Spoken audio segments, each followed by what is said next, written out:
Muy buenos días para todas y para todos, bienvenidos, bienvenidas a este nuevo programa, esta nueva edición del Cohete a la Luna Radio, aquí en la Radio de las Madres. Buen día, Horacio Berbisky. Buen día. Buen día, Josefina Bolis. Buenos días. Buen día, Pablo Ovín del otro lado. Buen día, Rolo del otro lado. Miraba la nota principal de la edición del Cohete a la Luna digital de hoy y me traía, así me rememoraba, me sentía en el secundario de vuelta en una clase sobre historia moderna. Digo, ¿qué es esto de adiós al feudalismo? Bueno, vos viste que a raíz de las elecciones del domingo pasado, Macri dijo que eran feudos, que no tenía importancia esos resultados porque eran feudos. Y hoy tenían que realizarse elecciones en otras 5 provincias, en 2 de las cuales la Corte Suprema de Justicia decidió ponerle freno al feudalismo, según la expresión de Patricia Bullrich. ¿Le frenamos? Nosotros. Le frenamos, en primera persona del plural, la Corte y yo. Qué confesión de la simbiosis que se está operando ahí, ¿no? Esa mujer no tiene frenos, no tiene inhibiciones. Pudor. Es muy interesante porque dice lo que hay que callar. Lo que otros murmuran, ella lo dice a los gritos, muy contenta. Porque es una persona muy precaria. Es inteligente. Yo recuerdo que Guillermo O'Donnell decía que fue la mejor secretaria, la mejor asistente que tuvo cuando estaban exiliados en Brasil, y ella era muy joven. O'Donnell valoraba mucho la eficiencia de ella en el trabajo, pero intelectualmente evidentemente es muy precaria porque dice esas cosas. Entonces, bueno, la Corte combate el feudalismo. Ahora, vos decís lo de la clase de historia, claro, ¿qué viene después del feudalismo?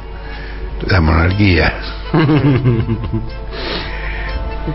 La monarquía que centraliza las decisiones.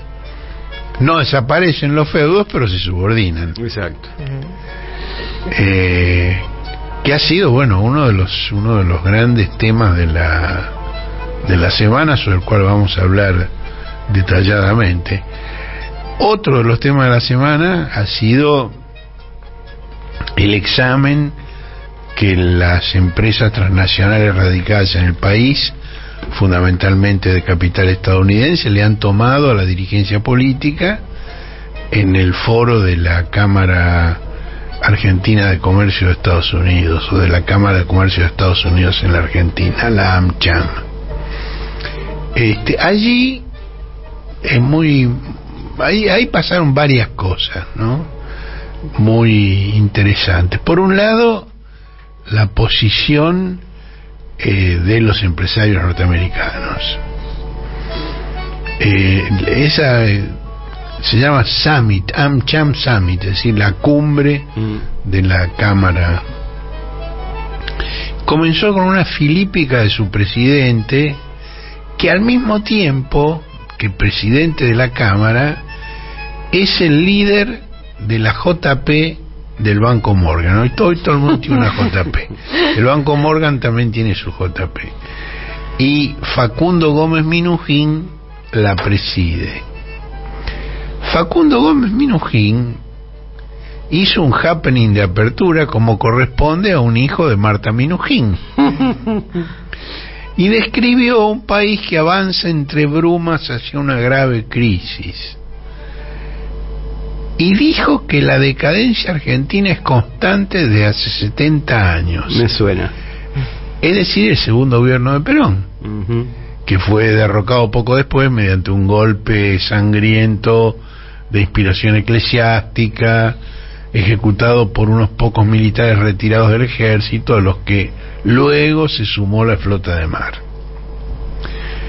Después Minujín expuso la agenda del sector que representa, que ya la había puesto sobre la mesa en encuentros anteriores el embajador Mark Stanley y varios funcionarios de su gobierno que visitaron el país. energía, minería, petroquímica, agronegocios, electromovilidad, economía del conocimiento, turismo, integración comercial, apertura de nuevos mercados, búsqueda de inversiones y lo que Minujín llamó empleo de calidad. Empleo de calidad, digo, que un empresario norteamericano hable de empleo de calidad es un mal chiste, porque en Estados Unidos el empleo es... digo, el modelo de empleo de baja calidad es Estados Unidos, donde son todos puestos mal pagos, transitorios. La enorme tecnificación hace que el trabajo humano sea meramente repetitivo, no creativo. Digo, un ejemplo es el cajero del supermercado. Digamos que ni siquiera tiene que tipear solo pasa códigos adelante del lector. Bueno, ese es el empleo de calidad al que se refiere Minujín, ¿no? Ahora, además, se quejó de la regulación del mercado cambiario, del cepo, del comercio administrado, y dijo del ingreso a cuentagotas de insumos para la normal producción de nuestras industrias. Es decir, las medidas del gobierno que intentan defender el trabajo y la producción locales e impedir el shock inflacionario de una devaluación que licue lo que queda del salario y multiplique las ganancias de los exportadores. Ahí en ese momento nadie le dijo nada. El que estuvo cerrando la cumbre fue el ministro de Economía, Sergio Massa, que Massa no le contestó a Minujín. Lo que hizo es contestarle al presidente Alberto Fernández, que no estaba ahí, que no había hablado ahí, pero que, digamos, no perdona micrófono que pasa cerca, los ve y los captura, tiene la caña con el anzuelo y el imán para pescar micrófonos. Y ahí Massa dijo que dirimir en una primaria si el gobierno tiene diferencias me parece un gravísimo error porque genera incertidumbre. Si la pelea es por posicionamiento individual, yo prefiero mirar desde el costado. Bueno, esto, digamos, fue decodificado como que él, digamos, dijo que él está dispuesto a ser candidato, pero sin primaria. Sin primaria, sin paso. Con consenso. Bueno, creo que ya contamos que Máximo Kirchner se había reunido con Victoria Tolosa Paz y le había advertido qué le ocurriría al presidente en la reunión del Consejo Nacional del Partido Justicialista, que fue hace 2 semanas, si antes no desistía de su candidatura. Y Alberto desistió. Retrocedió un paso, pero sin enrollar las banderas. Y su candidato preferido volvió a ser Daniel Scioli para la interna que insiste en realizar. Ahora, Scioli ni por un instante contempla ser el alfil de Fernández contra los deseos de la vicepresidenta y del ministro de Economía. Scioli no tiene un pelo de tonto, y además Scioli tiene mayor envergadura política que Alberto. Entonces, ¿por qué él va a ir a una... ¿Por qué se va a poner esa camiseta si él tiene una más linda? Para decirlo en términos comprensibles para los hinchas del Pichichi. Bueno, después de eso, la ministra de Desarrollo Social había anunciado que anhelaba disputar con Axel la candidatura a la gobernación de Buenos Aires. Esto fue una tentativa muy ingenua de negociar que finalmente le permitieran acompañar a Axel como candidato a vice. Digo, Axel contestó inmediatamente: sí, que venga, hacemos la primaria. digo, nadie sabe mejor que ella que esa alternativa le queda grande. No porque sea mujer, digo, pues ser mujer antes que un demérito es un activo. Es decir, en el mundo, en la parte nuestra del mundo, en la Argentina y en la política argentina, ser mujer es un activo, no un demérito. Sino porque su historia electoral es un invariable camino a la derrota. No ganó una sola elección en su vida, ni municipal, ni provincial, ni nacional. Bueno, ahora, de todos modos, la frase de Minujín no quedó sin respuesta. El que le contestó fue el secretario de Comercio Interior, Matías Tombolini, que hizo un hilo de tweets donde dijo directamente: Minujín miente, y explicó que las importaciones autorizadas, pues recuerden, Minujín había dicho que no hay insumos, por el cepo no hay insumos para la industria, y le contesta a Tombolini que las importaciones que se autorizaron en el año superaron en 12% a las del año anterior. O la otra término de comparación que dio fue que se autorizó el 83% de lo que se había pedido,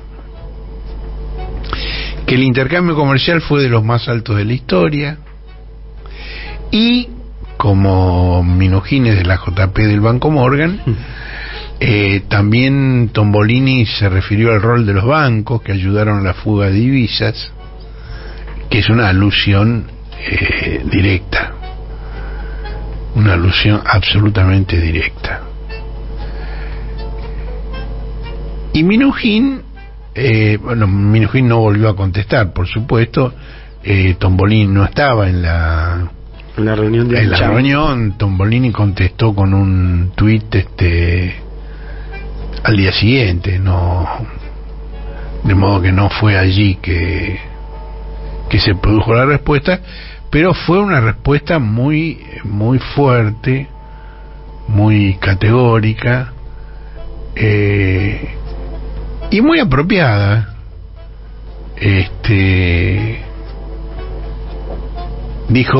También dijo: la supuesta falta de insumos no se verifica en el comportamiento estimado del estimador mensual de actividad económica para el primer trimestre del 23, ni en el Producto Interno Bruto del 2022.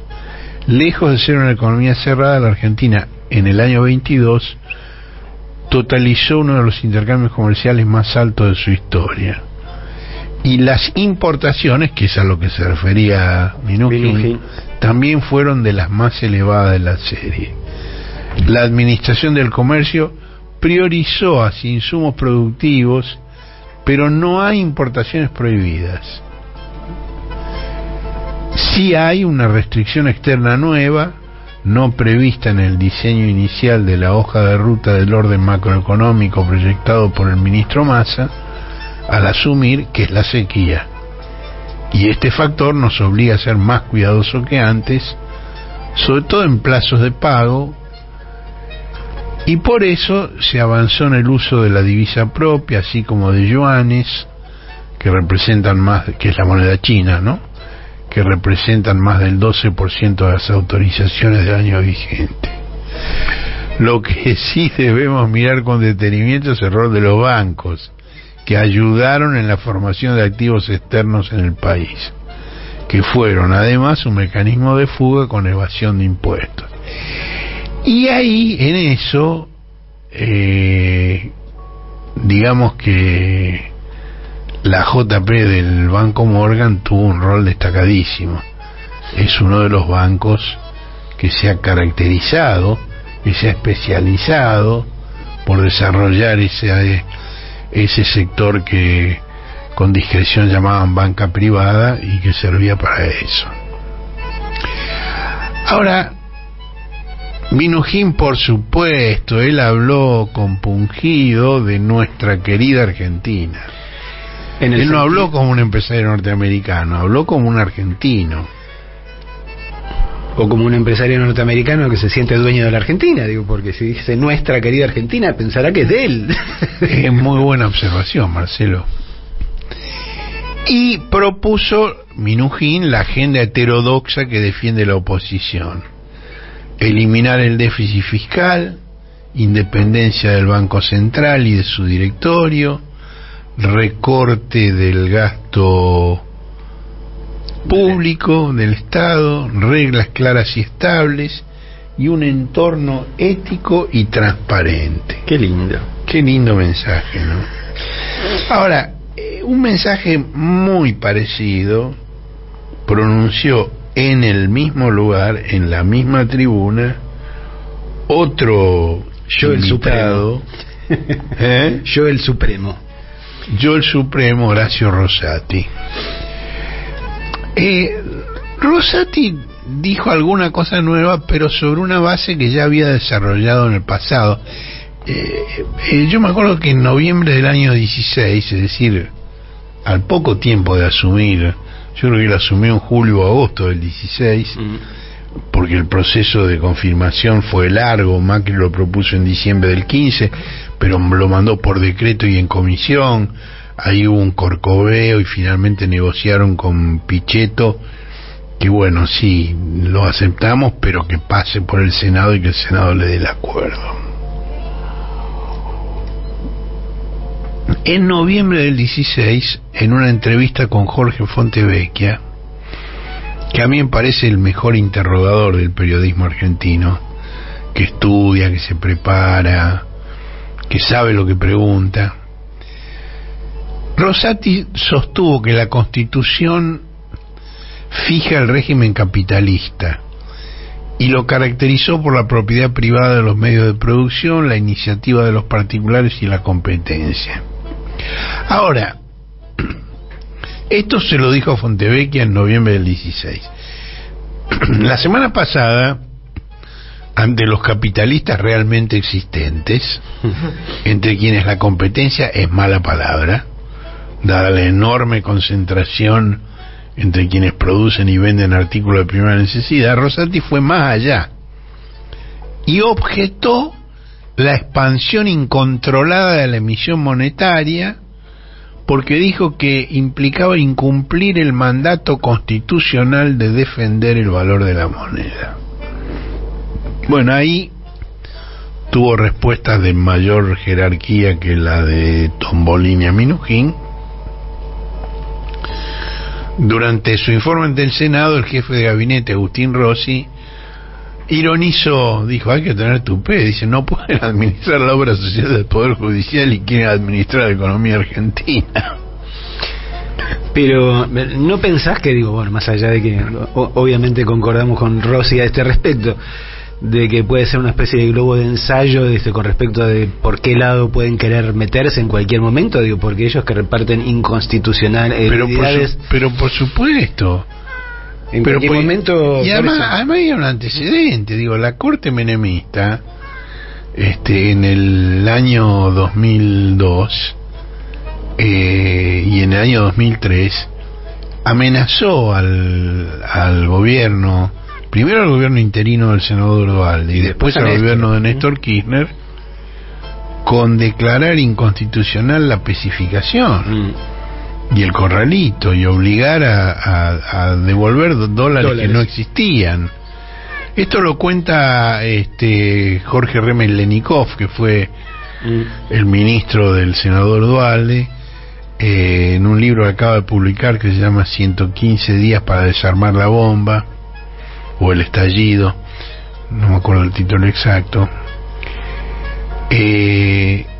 Bueno, y Rossi también dijo que la Corte, informó que la Corte había suspendido los comicios en San Juan y Tucumán en el mismo momento, fue a la misma hora, en que su ex administrador Héctor Adiel Marchi, despedido de la Corte, denunciaba ante la Comisión de Juicio Político de la Cámara de Diputados que Rosati benefició con contratos a los jueces que los sobreseyeron en una causa donde se investigaba su presunto enriquecimiento ilícito. Y la otra que opinó sobre el tema fue Cristina, con un tuit donde dijo: ya se salieron con la suya, hicieron la doble. Primero, cautelares contra el peronismo en San Juan y Tucumán. Segundo, tapadera del escándalo de Rosati y su enriquecimiento ilícito, que estaba siendo denunciado por un funcionario de la Corte en la Comisión de Juicio Político el mismo martes y a la misma hora que sacaban el fallo suspendiendo las elecciones provinciales. Ahora ya no tienen excusas. Dejen votar a Tucumán. Dejen votar a los tucumanos y las tucumanas en paz ya. Aquí hay una sutileza. Ella dice: dejen votar a los tucumanos, no a los sanjuaninos. Digo, en San Juan se derogaron las PASO y lo que hay es una ley de lemas. Y el gobernador Uñac encabezaba un lema, pero el ex gobernador Gioja otro lema. Y evidentemente Cristina apoya a Gioja, quien antes de que la Cortes se ingiriera en este tema había dicho que Uñac no podía ser candidato, que no le correspondía, que la Constitución no se lo permitía. Y Cristina sutilmente dice: dejen votar a los tucumanos y a las tucumanas, pero no dice a los sanjuaninos y a las sanjuaninas. ¿Esto a qué se refiere?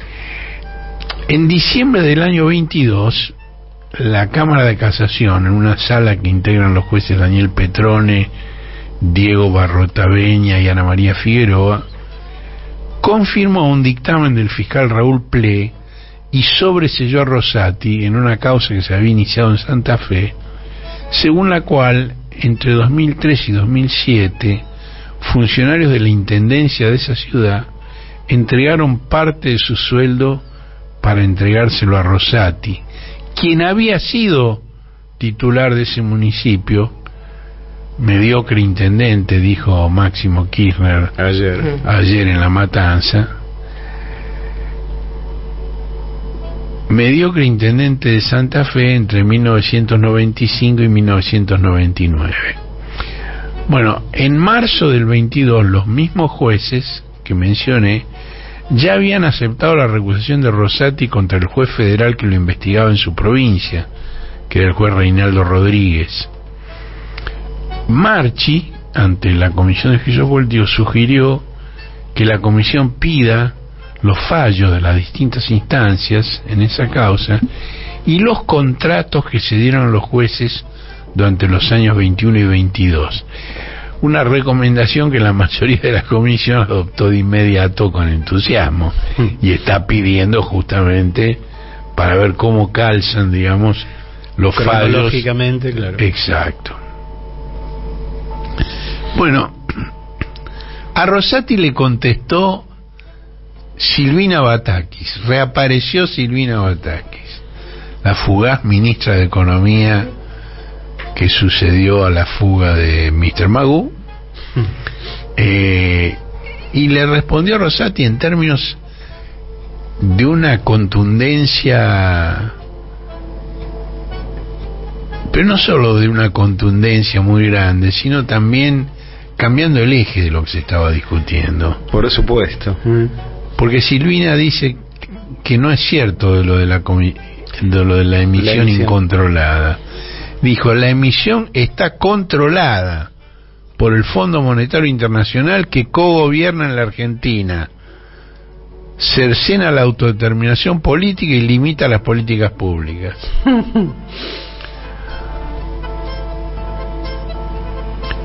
Bueno, por si lo que había dicho ante los norteamericanos no era suficiente, Massa repitió el desafío en los 2 días siguientes. Al día siguiente inauguró un gasoducto en la localidad de América junto con Kicillof, y ahí dijo que quienes gobiernan tienen que resolver los problemas del presente y diseñar el futuro y no andar perdiendo el tiempo en internas estériles que solo resuelven vanidades políticas. No sé si podemos escuchar un poquito de lo que dijo Massa ahí.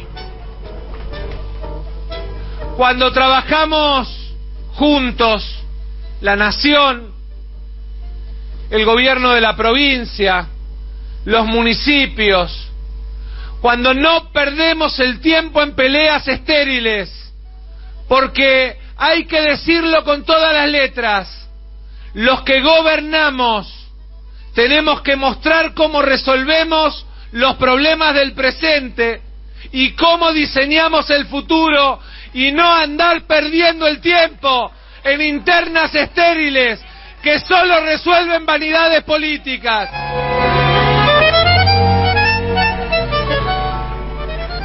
Bueno, otro día más, y en Navarro, donde anunció un paquete de asistencia a productores afectados por la gripe aviar y por la sequía, agregó que ya tenemos quilombos como para enquilombarle la vida a la gente con los problemas de la política. Para que haya estabilidad tiene que haber orden político. Ahora, la respuesta, digamos, la reacción política a estas declaraciones que Massa hizo en 3 días sucesivos ocurrieron con delay, no fue inmediato.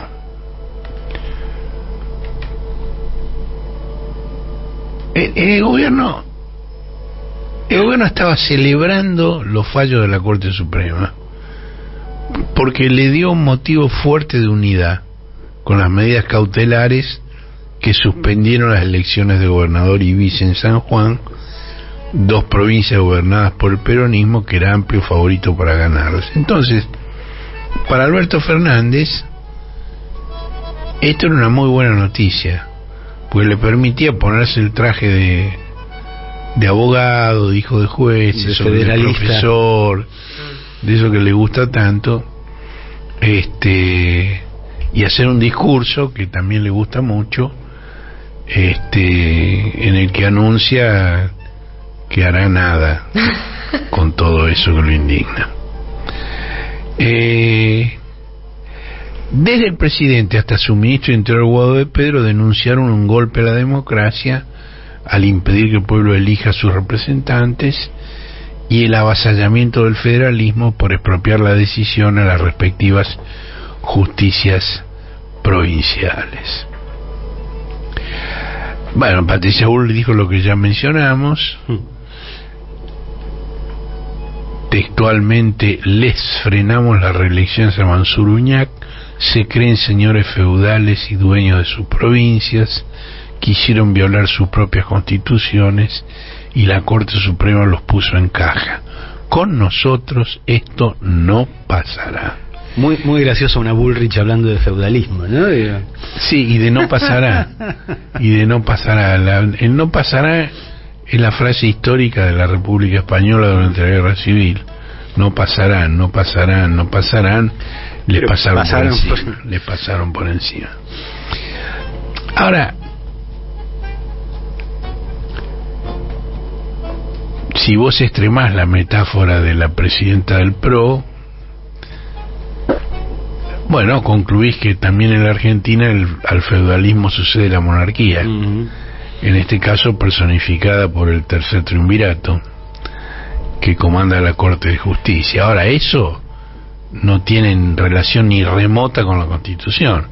Romper las urnas tucumanas a martillazos no es republicano, no es representativo, no es federal. A cada provincia reaccionó a su manera. Mansur desistió de su candidatura a vicegobernador y las elecciones de Tucumán se realizarán en junio. Si la Corte no se mete de vuelta. Con otro... No, las Cortes no pueden meterse de vuelta porque... ¿Con el tema de la fecha, no? No, porque lo que estaba objetado era la posibilidad de que Mansur fuera candidato. Al desistir él de candidato, deja de haber caso. Claro, por supuesto, la Corte puede hacer cualquier cosa y lo ha demostrado ampliamente, ¿no? En cambio, San Juan decidió desdoblar los comicios legislativos de los y los municipales, que sí se celebraron hoy, y los del Poder Ejecutivo que quedan sin fecha. De modo que hoy solo se van a elegir los gobernadores de Salta, Tierra del Fuego y La Pampa. Y la suspensión en Tucumán alivia a Javier Milei, porque su candidato local, el hijo del ex dictador Bussi, se venía en picada, declinaba cada día, con sus declaraciones cada vez más estúpidas, con sus spots de tiro al blanco,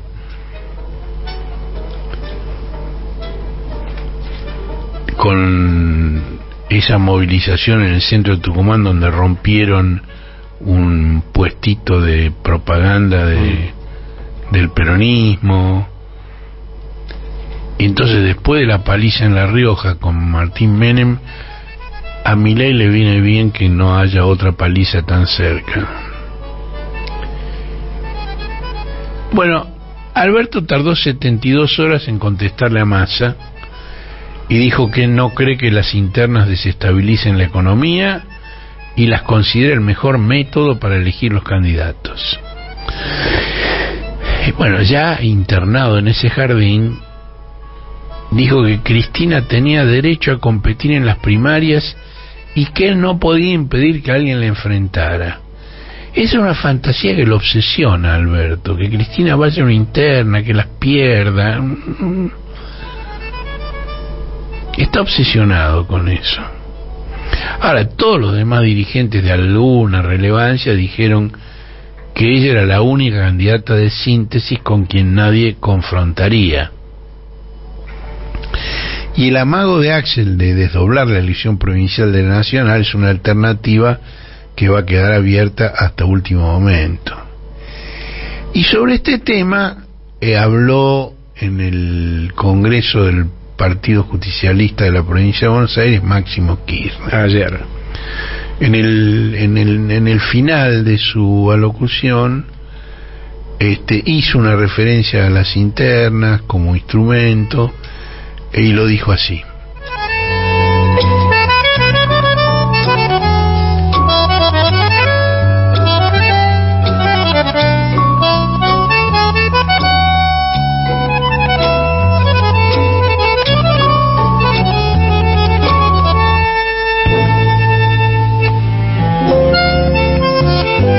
Algunos dirigentes sindicales dicen que es mejor la paritaria que la suma fija. Y tienen razón. Tienen tanta razón que fue con el gobierno de Néstor Kirchner allá por el 2003-2004 que volvieron las paritarias a la Argentina. Miren si no sabremos que es mejor la paritaria que la suma fija. El problema... No era ese fragmento. Estamos como C5N. ¿Por qué no? Hace mucho que no veo C5N. Que no pegan un video con un graph ni con una...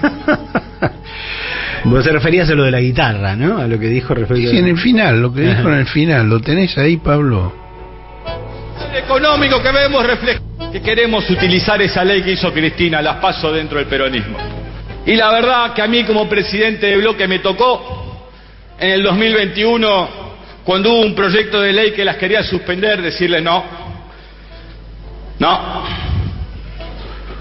Finalmente, aún teniendo pasos, en el 2021 no las utilizamos. Yo les quiero decir lo que pienso.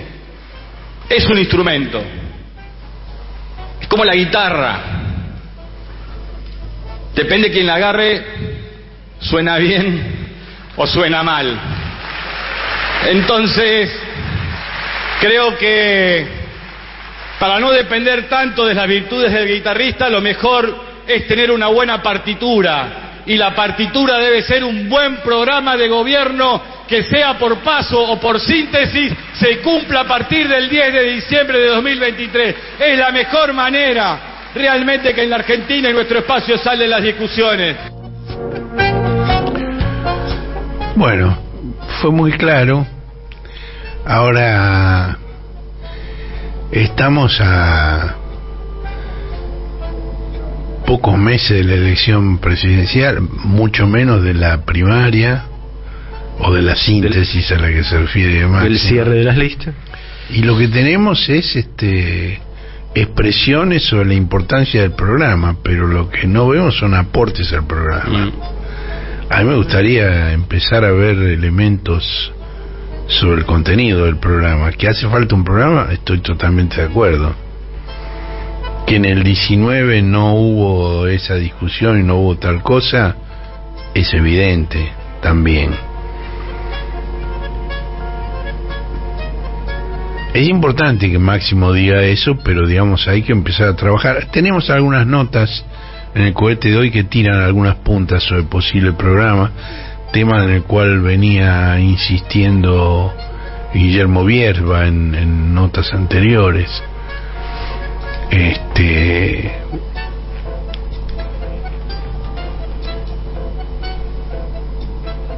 Ahora, esta cosa que dice Massa y lo que dice Alberto, a mí me parece, no sé si ustedes están de acuerdo, que es tan irrisorio que el 8,4% del índice de precio al consumidor de abril se deba a las vanidades políticas que mentó Massa, como que Alberto Fernández no pueda pensar en candidaturas porque debe ocuparse de bajar la inflación. Su gobierno ya igualó el récord de Macri, que bajó la inflación al doble. Por encima del 100% anual, y ahora estamos en el 108 y con tendencia a aumentar, la recuperación de los salarios es una utopía. Y plantea dilemas que, bueno, Jorge Remes los expone en ese libro autorreivindicatorio que mencionábamos. Para él ninguna opción sería buena. Mejor dicho, para él sí, una buena opción sería el Rodolfo Daer de 2002, que no peleó por aumentos salariales, sino por recursos para las obras sociales, cuando vino la especificación. Y no sería buena la opción del Lorenzo Miguel de 1975, que ante el Rodrigazo presionó y consiguió aumentos salariales equivalentes a la devaluación, que según Remes Lenikov, digamos, aceleran la inflación. Yo creo que Remes, que está haciendo una tarea autorreivindicatoria, obviamente, prescinde de componentes políticos importantísimos. Digo, cuando Rodrigo y López Rega e Isabel producen esa devaluación brutal y Lorenzo Miguel pugna por conseguir aumentos salariales equivalentes, había un espantoso vacío de poder. Se acababa de morir Perón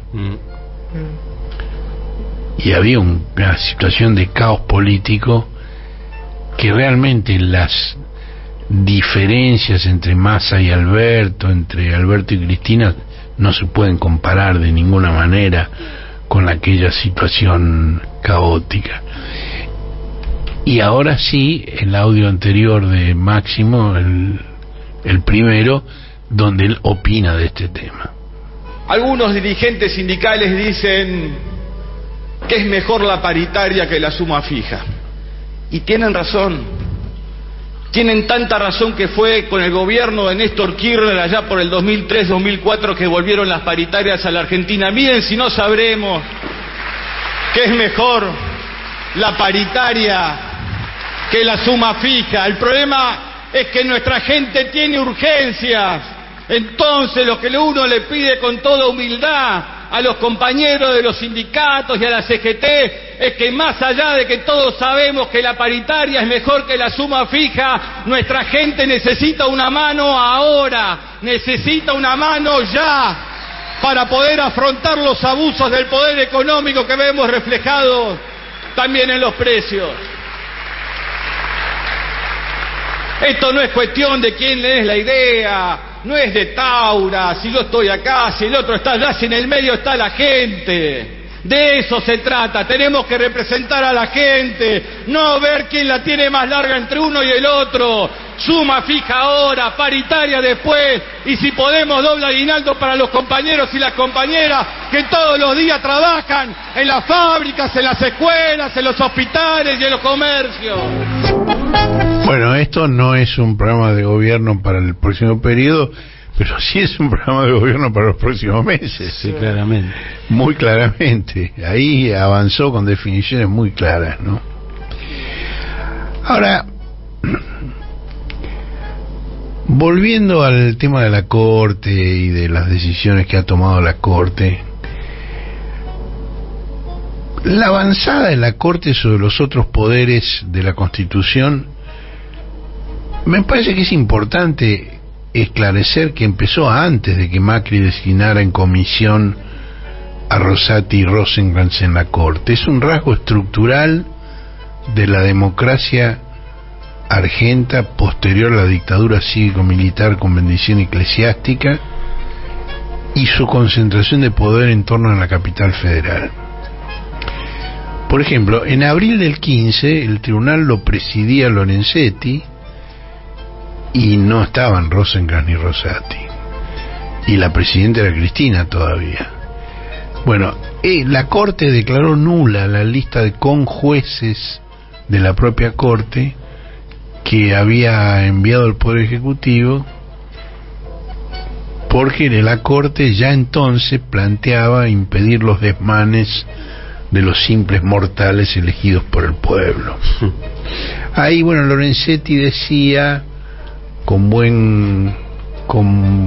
buena lógica jurídica que si los ministros de la Corte requieren acuerdo por los 2/3 del Senado, los conjueces también, lo cual es un argumento, pero después terminó aceptando que como conjueces fueran los presidentes de las cámaras federales que no tenían acuerdo del Senado por los 2/3, sino por mayoría simple. En ese momento la oposición política juraba que no iba a tratar ningún pliego judicial que enviara Cristina. A mí ya entonces me parecía evidente que solo una inteligente negociación política podría controlar el desborde de un poder contramayoritario salido de quicio.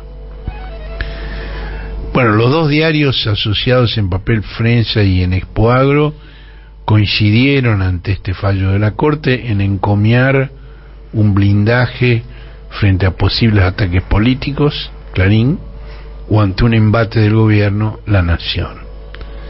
Sin duda preferían el gobierno de los jueces, elitista y antidemocrático, desde su origen en la Constitución de 1853, copiada de la estadounidense de 1787.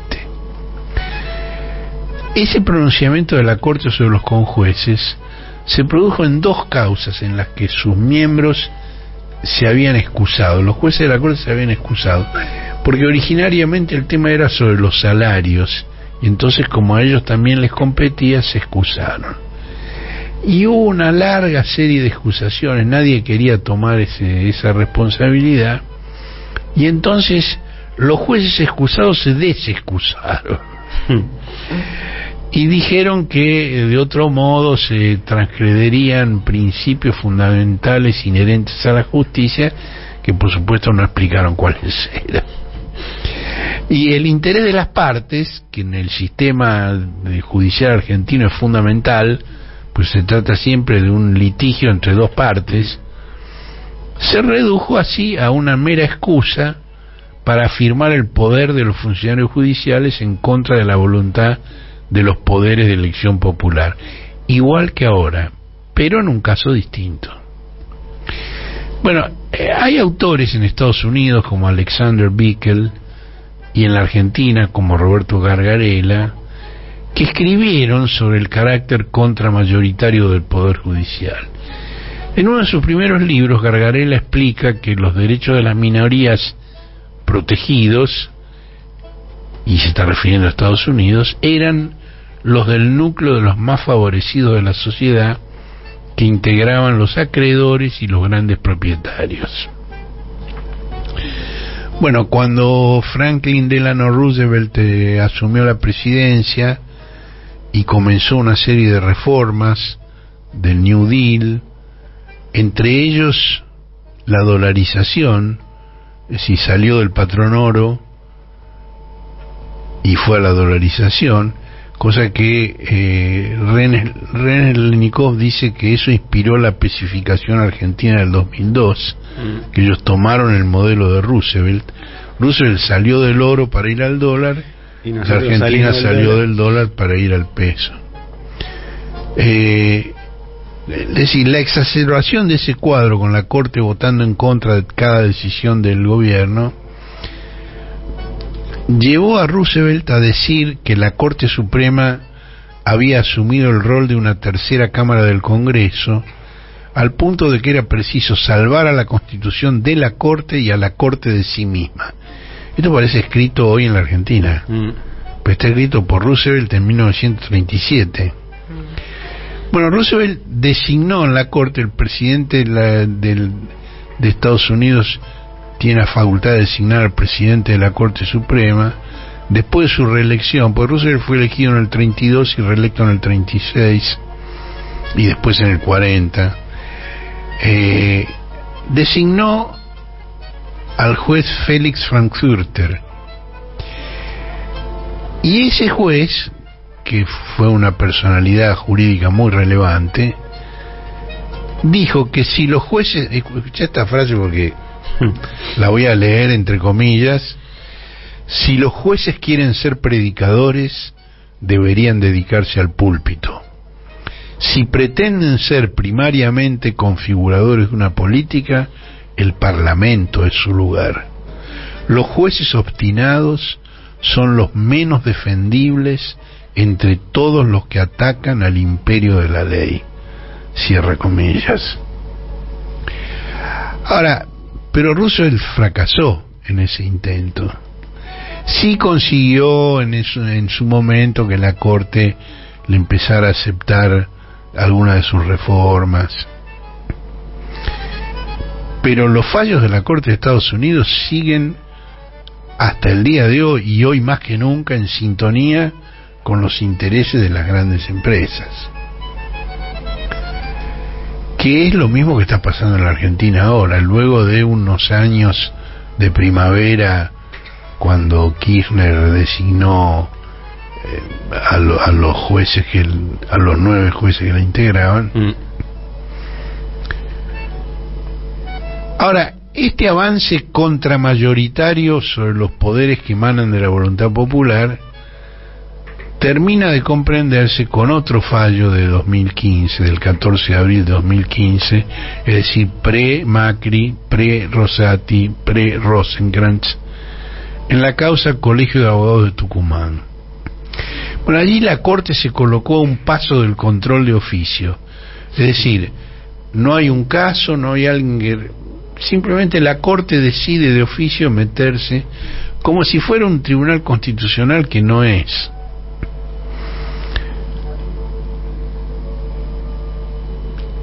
Y lo hicieron, controlaron de oficio las decisiones de una asamblea constituyente, lo cual, digo, desnaturaliza absolutamente una correcta aplicación de la doctrina de la división de poderes.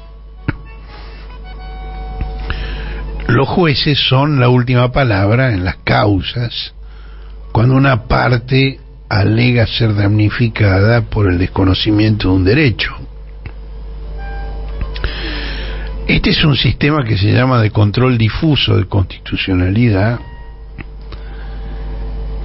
que diferencia a los jueces.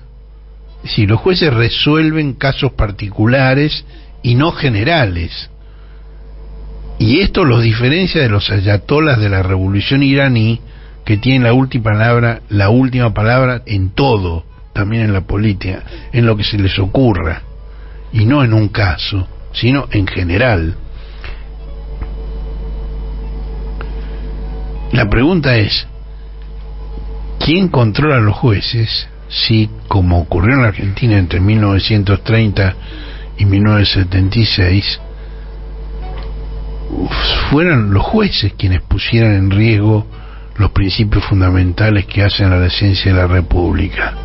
Y hoy la voluntad de 3 jueces supremos prevalece sobre cualquier otra, incluyendo los poderes provinciales y federales elegidos por el pueblo. Y esto solo puede ser corregido por los 2/3 de ambas cámaras del Congreso, juicio político mediante. Esto es claramente un poder supraconstitucional, está por encima de la Constitución y, digamos, en términos simples, diríamos, está fuera de la ley. Y esto se siguió afirmando en años sucesivos. Por ejemplo, en diciembre del año 21, ya más cerca, la Corte declaró inconstitucional la ley sobre la conformación del Consejo de la Magistratura, pero esa ley tenía 15 años de antigüedad y había regido pacíficamente durante 15 años. La Corte la declaró inconstitucional, pero dijo que igual que siguiera vigente por otros 120 días, y hizo una cosa que realmente en ningún texto constitucional figura. La Corte convocó a sesiones extraordinarias del Congreso y lo intimó a sancionar una nueva ley y designar a los nuevos consejeros en 120 días. Esperaron 15 años para declarar inconstitucional la ley, pero después en 120 días,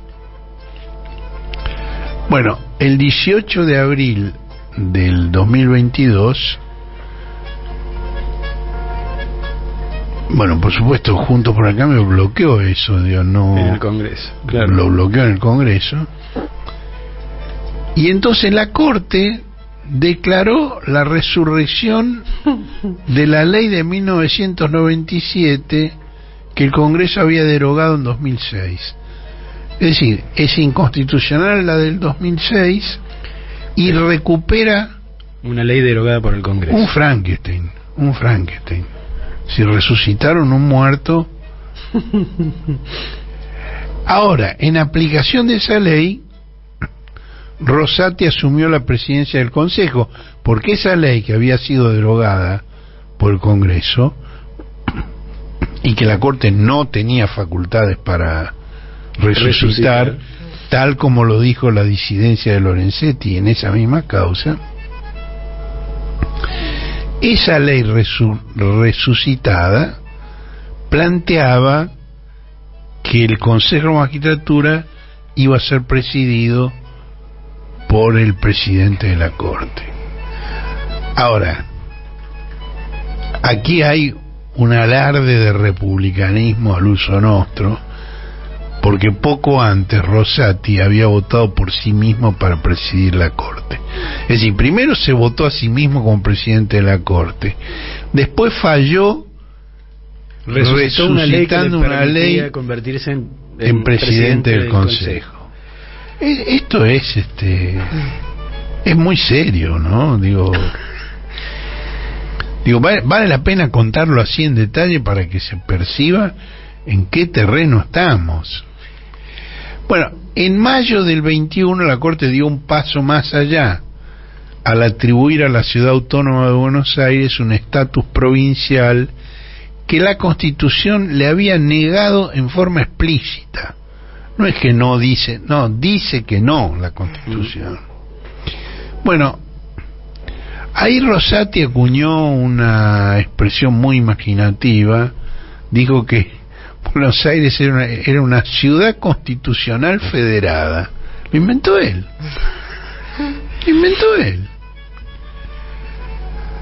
Ahora, esa ciudad constitucional federada la equiparó a las provincias.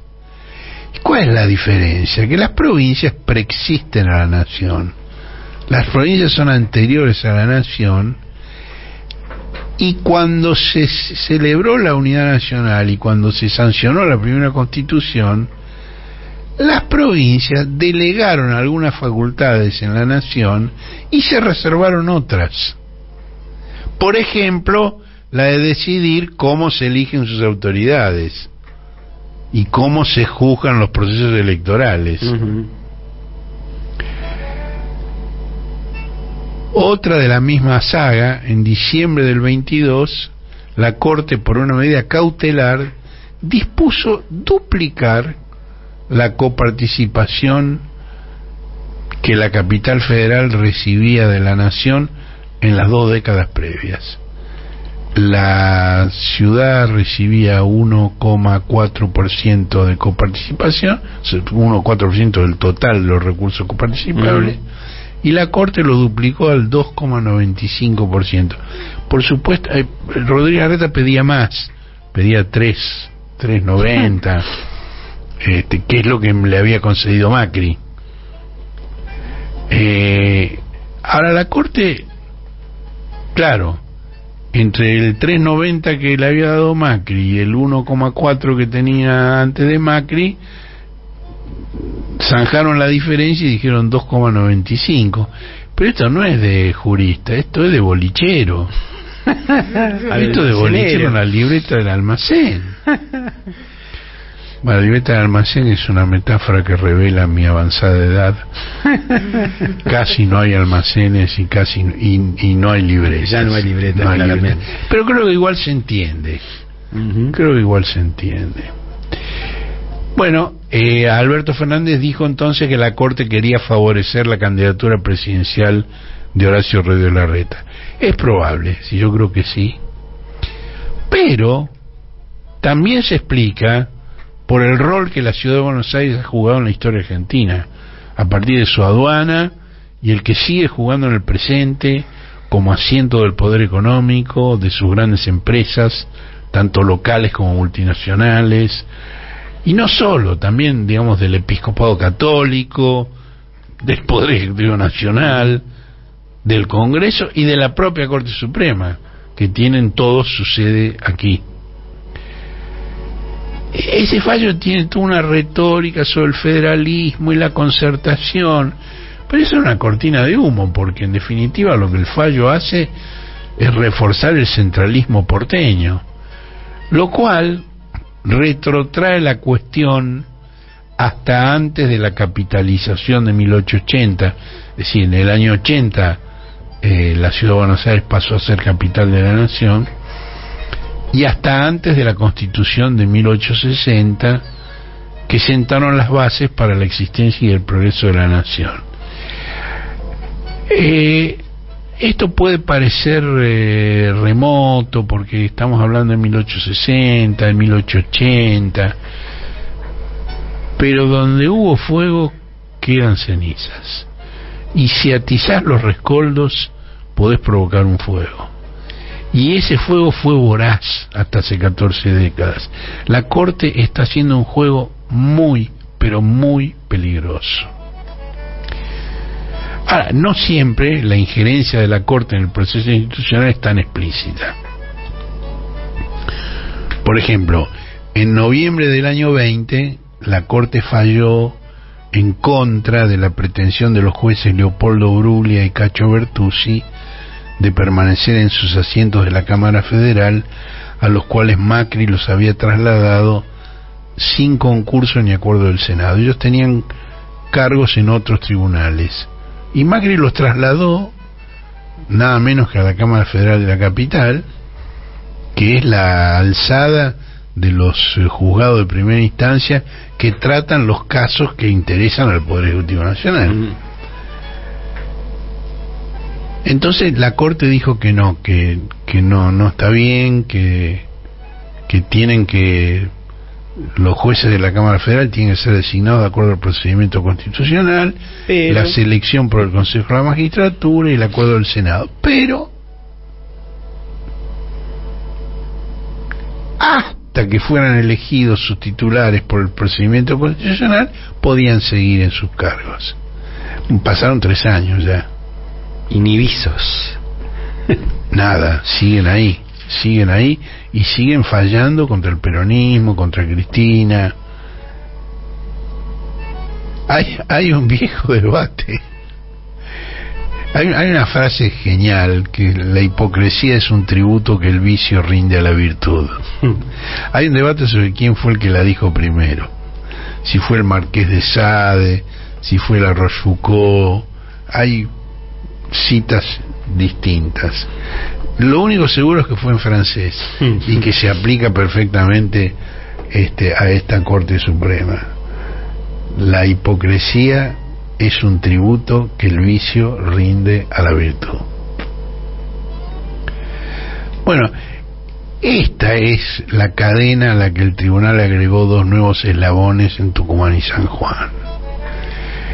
Desde el siglo XIX la Constitución dice que la Corte ejercerá su jurisdicción originaria y exclusivamente en los asuntos concernientes a embajadores, ministros y cónsules extranjeros y en los que alguna provincia fuese parte. En todos los demás solo intervendrá por apelación una vez agotadas las instancias provinciales. Y también dice la Constitución que las provincias conservan todos los poderes que no hayan delegado expresamente en el gobierno nacional, entre ellos la elección de sus autoridades sin intervención del gobierno federal. Bueno, cuando la Constitución dice exclusivamente, es una afirmación inequívoca. Exclusivo es exclusivo. No puede la Corte modificar la Constitución ni desconocerla. Ahora, para desconocer a la Constitución, los triunviros invocan el principio republicano que las reelecciones violarían. Y nada menos que en un amparo, no en un proceso, sino en un amparo que es una acción de emergencia ante un peligro grave, verosímil, inmediato, adelantan opinión sobre el fondo, pues ya dicen que si las constituciones permitieran la reelección indefinida, chocarían con el principio republicano. Ahora, son tan descuidados, que citan un precedente de hace 10 años que no se aplica. Hace 10 años la Corte impidió que Gerardo Zamora se postulara para una segunda reelección como gobernador en Santiago del Estero. Lo que la Corte no tomó en cuenta es que la Constitución de Santiago del Estero prohíbe en forma taxativa esa segunda reelección. En cambio, en Tucumán se trata de un gobernador que se postula para el cargo de vice, cosa que la Constitución de Tucumán no prohíbe.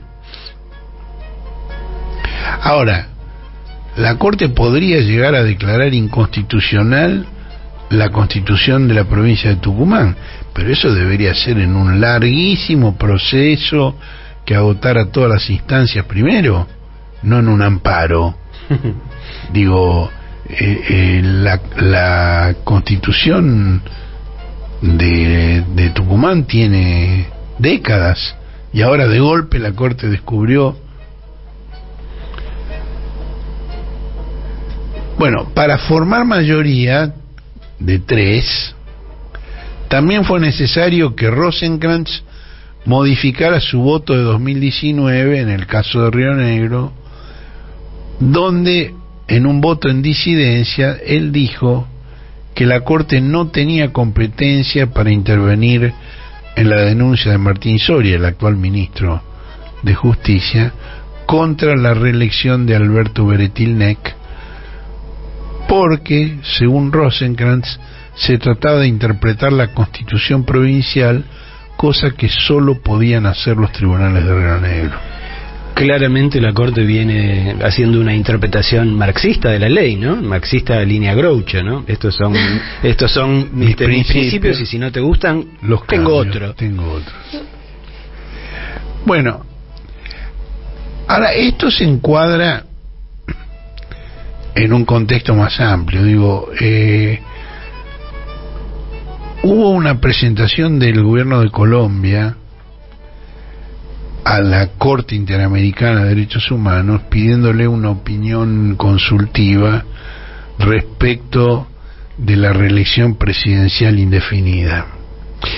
Y en el año 21, por 5 votos contra 2, la máxima Corte Regional opinó que la reelección presidencial indefinida es contraria a los principios de una democracia representativa y por ende a las obligaciones establecidas en la Convención Americana sobre Derechos Humanos y en la Declaración Americana de los Derechos y Deberes del Hombre. Es decir, en el mismo sentido que ahora se pronunció la Corte Argentina. Pero hubo 2 votos en disidencia y uno fue de Zaffaroni, el ex juez de la Corte Suprema Argentina y actual juez de la Corte Interamericana.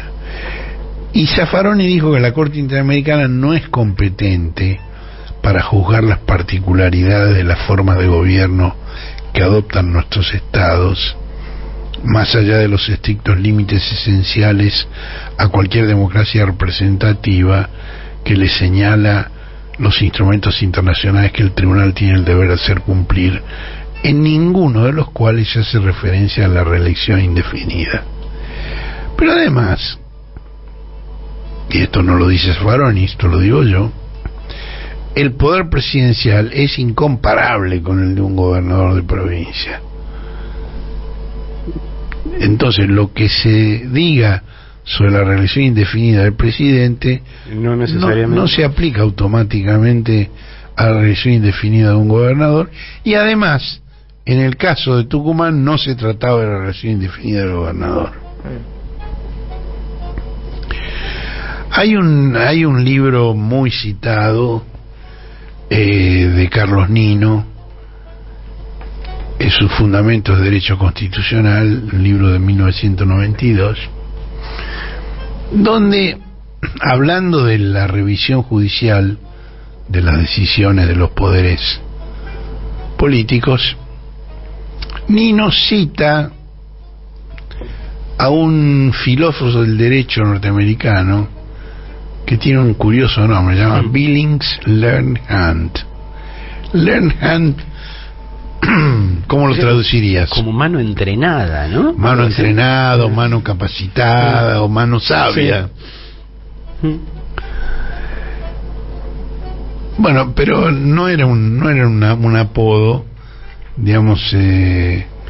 La mamá se llamaba Learned de apellido y el papá se llamaba Hunt. Suena nombre de pueblo originario, ¿no? Sí, toro sentado, claro. Sí. Claro.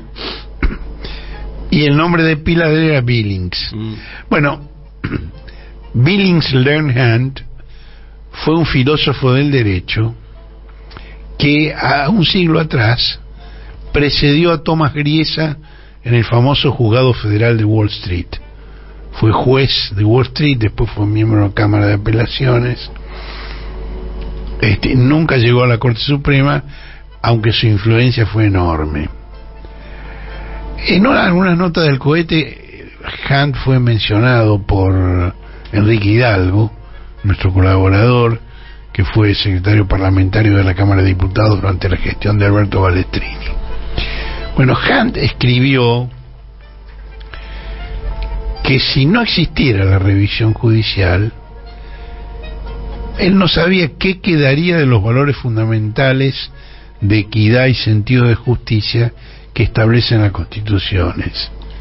Pero, agregó, y esto me parece profundamente significativo para lo que estamos hablando, creo que a una sociedad tan desgarrada, en la que el espíritu de moderación ha desaparecido, ningún tribunal puede salvarla. Que a una sociedad en la que el espíritu florece, ningún tribunal necesita salvarla. Que en una sociedad que evade su responsabilidad al confiar a los tribunales la educación del espíritu, el espíritu perecerá. Y yo agrego, táchese lo que no corresponda. Y me parece que esto deja muy claro que para toda esta situación la solución es política. El cohete a la luna radio, un desplazamiento estelar, con Horacio Verditsky, Marcelo Figueras y la participación de Josefina Bolis y Guillermo Hernández. Domingos de 9 a 12 por AM 530.